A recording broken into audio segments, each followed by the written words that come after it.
है जहाँ से इतनी लड़ाइयाँ हुई, उन्होंने हिंदुस्तान में सत्ता तय की। और आप बीजेपी के ऐसे नेता हैं, मुझे लगता है कि इकलौते ऐसे नेता हैं जो उत्तर और पूर्वोत्तर दोनों के सेतु हैं। आप अपना परचम पूर्वोत्तर में लहराते हैं और यहाँ आप मोर्चा संभालते हैं। अभी जो लोकसभा चुनाव हुए, हरियाणा में बराबर बराबर का मैच चला, कांग्रेस बीजेपी। विधानसभा चुनाव हैं, हरियाणा महत्वपूर्ण राज्य है, आपके पास जिम्मेदारी है, 2 साल से आपने मोर्चा संभाल रखा है। पहला सवाल मेरा ये है कि हरियाणा लोकसभा चुनाव आपकी उम्मीदों पर नहीं उतरा, क्यों?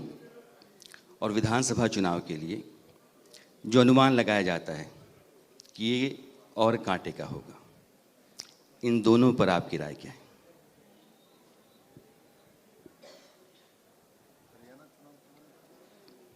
लोकसभा चुनाव, अच्छा, मैंने ये कहा कि लोकसभा चुनाव बराबरी पर रुका है, विधानसभा चुनाव हैं और कहते हैं कि विधानसभा चुनाव ज़्यादा मुकाबले का होगा। देखिए, कोई इलेक्शन नेक्स्ट इलेक्शन के साथ एक ही जैसा होता है, ऐसा मैंने देखा नहीं। अटल जी का जब सरकार थे, हमने 1 साल पहले इलेक्शन कराया था और उस राज्य में हम इलेक्शन जीते थे, किंतु लोकसभा में जाकर हम हारे, मनमोहन सिंह का सरकार बने। इसलिए आप लोकसभा के ऊपर डिपेंड करेंगे, असेंबली का ऐसा होने वाला है। पहला उत्तर तो ये नहीं होने वाला। सेकंड, वहाँ हरियाणा में विधानसभा वाइज अलग अलग समीकरण है। उस समीकरण को जो पार्टी ढंग से हैंडल करेंगे, सही प्रार्थी देंगे, उस पार्टी का विजय होना निश्चित है। और मैं इतना जानता हूं, कांग्रेस वहां बाप बेटे के सीमित है। शैलजा जी को तो स्थान ऊपर से देना चाहते, मेरी दीदी को मिलता नहीं। तो इसीलिए समीकरण बैठाने का काम बीजेपी व भाजपा ही कर सकता है, क्योंकि वो तो अपने परिवार के कारण से समीकरण कांग्रेस का नहीं बैठाया जाएगा। तो उस दृष्टि से देखें तो हरियाणा में तीसरी बार भारतीय जनता पार्टी का सरकार आना लगभग तय है। आपको लगता है? हुड्डा साहब कहते हैं कि पार्टी के भीतर कोई खेमेबंदी नहीं है, ये सिर्फ दुष्प्रचार है। दूसरा, आपके खिलाफ आरोप पत्र लेके चल रहे हैं, महंगाई सबसे ज़्यादा यहाँ, बेरोजगारी सबसे ज़्यादा यहाँ, करप्शन सबसे ज़्यादा यहाँ, क्राइम सबसे ज़्यादा यहाँ। वो आरोप पत्र आपने भी देखे होंगे और लगातार ये दावा कर रहे हैं कि मेरी स्थिति मजबूत है। देखो, इनके 10 साल में हरियाणा में दलितों का जो हालत किया था, पंचकुला में थाने के सामने महिला को अपने शरीर में आग लगा के मरना पड़ता है। इनके पूरा हिस्ट्री हरियाणा के जनताओं को मालूम है। क्या गुंडाराज थी। जो बिजनेस कम्युनिटी है, बिजनेस नहीं कर पाता, शाम को जाके डंडे के बल पे जाके दुकान लूट कर लेते थे। तो आप अभी इस बात के ऊपर राजनीति करने के लिए जाएंगे, ये नहीं हो सकता। आपका राज हरियाणा का जनता देख चुके हैं। ऐसा होता तो न्यू फेस है, वो आदमी आएंगे। आपके फेस, आपके कार्यकाल हरियाणा का जनता देख चुका है। आप एक डिस्ट्रिक्ट के सीएम रहे हैं, एक जगह में सीमित रहे हैं। बीजेपी के सरकार बनने के बाद पैन हरियाणा का सरकार बना है। कोई नहीं कह सकता मनोहर लाल जी इस डिस्ट्रिक्ट के लिए काम किया, इसके लिए नहीं काम किया। अभी नायब सिंह सैनी बैठे, किसी को मालूम ही नहीं है कुरुक्षेत्र से है, चलता ही नहीं। किंतु इनके सीएम को मालूम चलता जब वो झज्जर से है। अच्छा, मैं आपसे पूछूं कि आपकी सरकार की ऐसी क्या उपलब्धियां हैं, ऐसा क्या किया है कि हरियाणा की जनता आपको फिर से सत्ता मिलाएगी? देखिए, हरियाणा के राज्य के इतिहास में पहली बार हुआ जो बिना खर्चे बिना पर्ची जो नौकरी हुई है, ट्रांसपेरेंट रिक्रूटमेंट नीति हुआ है। आज वो क्या कहता है, तो हम आएंगे सत्ता में तो उस नौकरी ऐसे ऐसे बांट देंगे। जैसे राहुल जी 8,500 करके बहनों को बांट रहा था, ठकाटक, उसके बाद राहुल गांधी को दिशा नहीं मिलता। तो ऐसे ऐसे बचपना बात, लोगों को विभ्रांत करने की बात कहता है। विभ्रांत करके आप एक बार इलेक्शन जीत सकते हैं, बार बार नहीं जीत सकते। इसलिए लोकसभा के इलेक्शन में देख लिया लोगों ने क्या कांग्रेस ने विभ्रांत किया, संविधान बदल देंगे कि SC ST का रिजर्वेशन खत्म कर देंगे। तो आपने ऐसी ऐसी बात सामने रखा। आपके कांग्रेस सत्ता में आएंगे, क्या करेंगे, इनके फ्यूचर प्लान क्या है, आज भी नहीं बताता। आज भी मैं लोकसभा में राहुल गांधी का भाषण सुन रहा था, सुन लेना मैं आता हूं उस पे। मैं जाके बैठ के सुन रहा था, मुझे लग रहा था लीडर ऑफ अपोजिशन बोल रहे हैं, क्या बोल रहे हैं। आपको बजट के ऊपर बोलना चाहिए, उसके साथ पॉलिटिकल डिबेट आप कर ही सकते हो, किंतु कहां आप राजमिस्त्री में पहुंच गए, कहां आप वहां पहुंच जाते हो, क्या बोलते हो, पूरा दुनिया देखता है। लीडर ऑफ अपोजिशन का एक हाइट होता है, उसका गरिमा होता है। स्पीकर को बार बार टोकना पड़ता है लीडर ऑफ अपोजिशन को। मैंने तो आज तक ऐसा लीडर ऑफ अपोजिशन, मैंने जब तक राजनीति में आया वो बात सुना हूं, मैंने नहीं देखा जो इतना बार टोकना पड़ता है। आप गिन लेना कितना बार उनको बैठाना पड़ता है।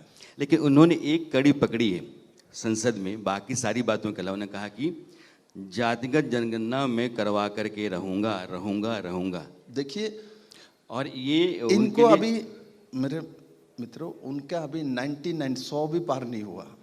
जातिगत जनगणना उनको करना उनका सपना है, करना है, वो कह सकता है, किंतु वो शोभा उनको देता है जो सत्ता में बैठे हुए हैं।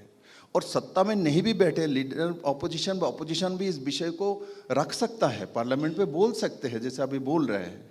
किंतु जिस तरीके से उन्होंने बोला, जैसे काल ही वो रख देगा, जैसे लगता है नरेंद्र भाई पीएम ही बन गया। अरे 3 इलेक्शन मिलके 240 नहीं हुआ। और पहले तो बताए भाई राहुल गांधी कौन सी जाति से आते, तो वो सब सवाल है भाई। ये क्या आप बोलते हो, कहां जाते हैं। पार्लियामेंट के गरिमा को रखना चाहिए, एक मर्यादा होता है।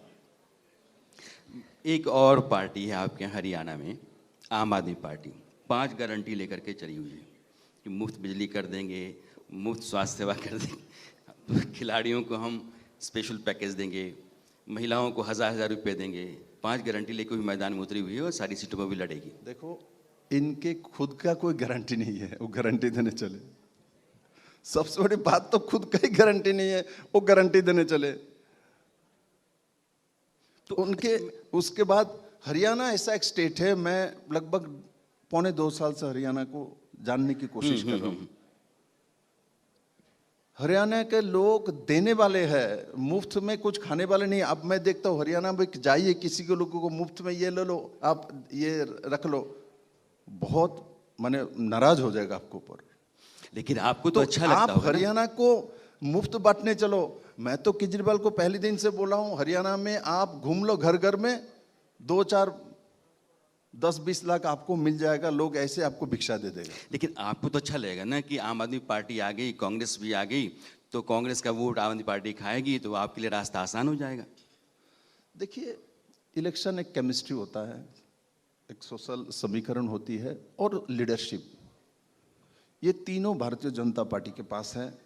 और वोट डिवाइड होगा तो इसमें क्या बनता है, मुझे लगता है मेरे सामने जो बैठे हुए लोग उनको भी मालूम है, मुझे भी मालूम है। और मैं इतना जानता हूं, जो हरियाणा में भारतीय जनता पार्टी का सरकार आने के बाद, ये सरकार एक स्पष्टता के साथ जनताओं का सेवा करने की कोशिश की, चाहे किसान के मुद्दे में हो। देश में सबसे ज्यादा MSP हरियाणा में दिया जाता है। उस दिन शैलजा जी बोल रही थी, उनको मालूम नहीं था कि मैं जानता ना, जो बीजेपी की तरफ से मैं ही बोलूंगा, तो मैं हरियाणा को जानता हूं। वो बोलता है आंगनबाड़ी के बारे में इसमें बजट में नहीं है, इसमें आशा कर्मी के बारे में नहीं है।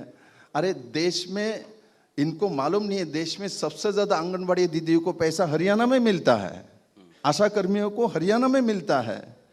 तो इसलिए हम लोग ढंडोरा लेके पिटते नहीं, बोलते नहीं, हम लोग काम करते हैं। देखना, भरा हुआ कलश का जो ना साउंड नहीं होता, जिसमें पानी कम रहता डगर डगर डगर हिलता है, जैसे राहुल गांधी जैसे। एक बात लेकिन है, लोकसभा के बाद आप लोग भी जातिगत समीकरण को साधने में लग गए हैं। आपने आरक्षण का दायरा बढ़ाया, ओबीसी में जो बी कैटेगरी है उसके लिए भी आपने 5% रिजर्वेशन रखा।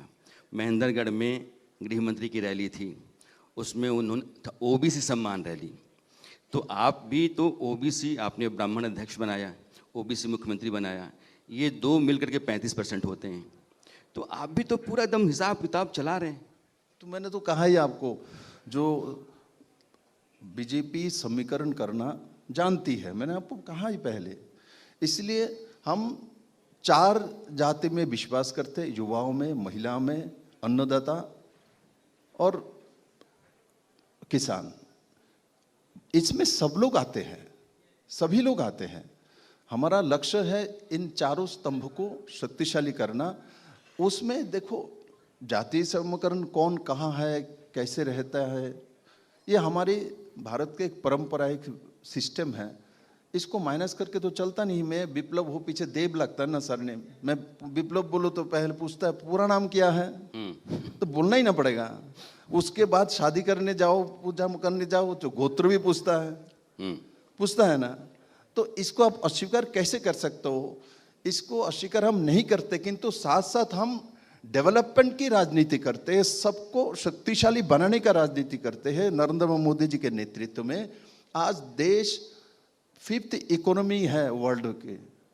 ये छोटी बात नहीं। कोरोना काल के 2 साल रहने के बावजूद भी आपको 5th इकोनॉमी में लेके जाना, और अभी भी आपके इकोनॉमी सर्वे का जो आया है बजट के दिन, तो उनमें 6.5 to 7% तक जीडीपी ग्रोथ रहेगा, ऐसा अनुमानिक है। अपने बजट जो पेश किया वो भी कैपिटल एक्सपेंडिचर आपने बढ़ाया है।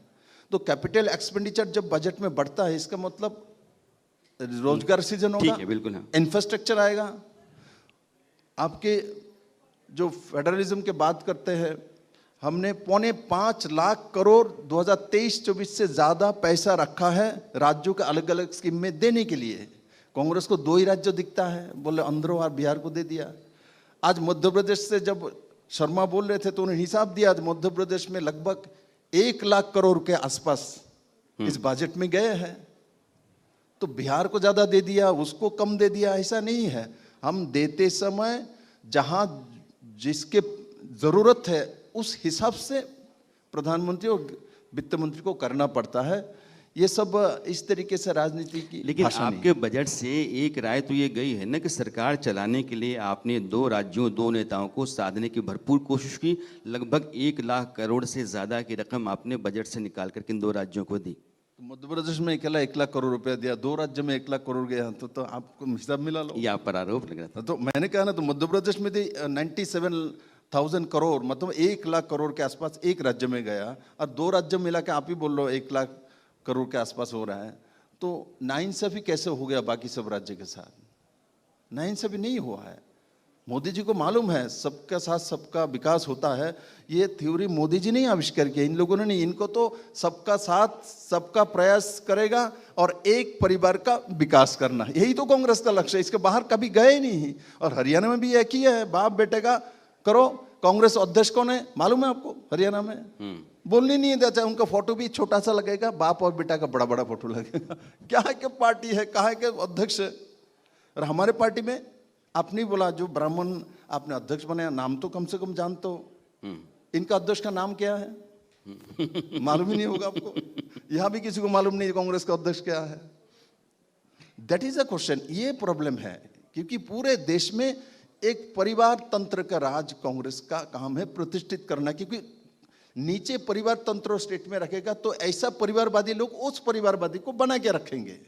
नहीं तो नीचे कोई गरीब उठ जाएगा, साधारण आ जाएगा तो वहां भी मांगेगा, ऐसे ही ऊपर भी।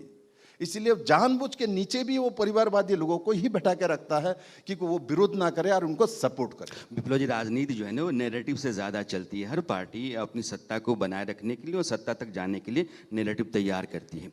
जैसे आप कहते हैं कि कांग्रेस वंशवादी पार्टी है, वैसे ही राहुल गांधी और कांग्रेस ने एक नया नैरेटिव तैयार किया कि यह सरकार जो है वो दलितों, दमितों, पिछड़ों की विरोधी है, और इसलिए वो कहते हैं जाति की जनगणना करवाइए, पार्टिसिपेशन जिसका जितना है उतना उसका हिस्सा होगा। ऐसा है ना, देखिए ये नया नया दारोगा है इसलिए सब बोल रहे हैं। ये जो सोच उनका, ये कम्युनिस्ट ने इस देश में प्रयोग कर चुके हैं। ये कम्युनिज्म है, एक कम्युनिज्म है। मैं जानता हूँ ना, मैं उस स्टेट से आया हूँ ना जहाँ कम्युनिस्ट लंबे समय कम्युनिस्ट ये सब काम करता था, ये बोलता था। उनको ये लोग अभी बुद्धि देता है। इनके पार्टी में जो लोग हैं इनसे बुद्धि नहीं लेता, जेएनयू से आए हुए लोगों से बुद्धि लेता है। वो टीम है, वो टीम उनको जो बताता है वही वो कहता है। नहीं, सवाल ये है कि कम्युनिस्ट होना बुरा है या कम्युनिस्ट जो बातें कहते हैं उन बातों पर अमल ना करना बुरा है? देखो, कम्युनिस्ट के जो विचारधारा है, तो आप कह रहे हैं कि राहुल गांधी जो उसी विचारधारा का उनको वही बात बोल रहे हैं। कम्युनिस्ट तो ये बात आज से 50 साल पहले देश में बोल चुका है। आज से 60 साल पहले इसके ऊपर उन्होंने बहुत आंदोलन किया हुआ है। इनकी 3 राज्य में सत्ता भी आए हैं, केरला में, त्रिपुरा में, वेस्ट बंगाल में सत्ता में भी सीएम भी बैठे हुए थे इनकी। तो इसलिए ये बात तो पहले ये सब हो चुका है। ये नए बात कुछ नहीं बोल रहा है, नए बात कुछ नहीं बोल रहा है। तो इसलिए आपको जाति गणना करना है क्या नहीं करना वो अलग विषय है। पहले तो देश को, जनताओं को पहचानो, उनको इज्जत दो, सम्मान दो। ठीक है, मेरा सवाल अभी भी बताइए। हाँ, जवाब नहीं आया उसका, लेकिन एक और बढ़िया बुनियादी सवाल है। राहुल गांधी और कांग्रेस और विपक्ष भी अग्निवीर को लेकर के सवाल करता है।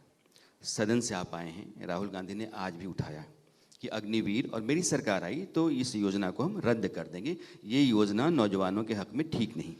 क्या बोलता है? सरकार में आऊंगा तो अभी अभी सरकार बने हैं, 5 साल बाद दोबारा लोकसभा इलेक्शन होगा, तब तक राहुल गांधी को याद रहेगा क्या नहीं अग्निवीर? मेरे को तो संदेह होता कि पलट जाता है ना, कब कहाँ चले जाते हैं। 5 साल बाद आप उनको पूछ लेना, वो भूल जाएगा। तब भी आज डिफेंस मिनिस्टर ने लोकसभा में उठ के बोला, जब मैं अग्निवीर के ऊपर जिस तरीके से विभ्रांति तैयार करने की कोशिश किया जा रहा है, मैं इनको इसके ऊपर स्टेटमेंट दूंगा, इसके ऊपर कुछ बचता नहीं। और मैं आपको बोल रहा हूँ, ये तो शुरुआत मात्र, हमारा सेशन शुरू हुआ है और वो अभी जैसे घोषणा कर रहा है जैसे वही पीएम है, मैं ही कर दूंगा, मैं वो कर दूंगा, मैं ये कर दूंगा। अरे भाई, 5 साल बाद, काल को किसी ने नहीं देखा, काल क्या होगा? 5 साल बाद की बात बोलते हैं, तब इलेक्शन होगा, मैं रहूंगा ना वो रहेगा, क्या होगा, कौन मर जाएगा, कौन जिएगा, कुछ पता नहीं है। राजनीति में ये लड़ाइयाँ, ये नारे, ये वादे और इस तरह का संघर्ष चलता रहता है। सत्ता में आने के लिए पार्टियां अपने अपने तरीके से चलती रहती हैं। आपकी अपनी रणनीति है और हरियाणा के चुनाव के लिए बहुत सारी शुभकामनाएं हमारी तरफ से। आप आए, आपने अपना समय दिया, बहुत शुक्रिया, थैंक यू। धन्यवाद, धन्यवाद। शुक्रिया बिप्लब देव जी आपका इंडिया न्यूज़ के लिए समय निकालने के लिए। असम से सांसद लोकसभा के बिप्लब कुमार देव जी, सह प्रभारी राज्यसभा सांसद, लोकसभा सांसद मैंने। बिप्लब जी धुरंधर राजनेता हैं और पश्चिम त्रिपुरा से झंडा बीजेपी लहरा करके आए हैं और जबरदस्त आए हैं। कार्तिक, हमको रख लो। ये दक्षिण त्रिपुरा थे नहीं, मैं राज्यसभा एमपी था, अभी भी 4.5 साल मेरा कार्यकाल था। पार्टी ने मुझे लोकसभा में, त्रिपुरा में 2 ही सीटें, छोटा स्टेट है, पश्चिम त्रिपुरा से हूँ। पश्चिम त्रिपुरा से दक्षिण त्रिपुरा बोला, बोला है क्या? तब तो सॉरी, हाँ दक्षिण है नहीं, तो पश्चिम त्रिपुरा से मैं लोकसभा एमपी हूँ। प्रधानमंत्री बेटी बचाओ की बात करते हैं और 7 सिस्टर्स स्टेट से आते हैं बिप्लब कुमार देव जी। 7 सिस्टर्स नहीं, 8 सिस्टर हो गया, सिक्किम भी है।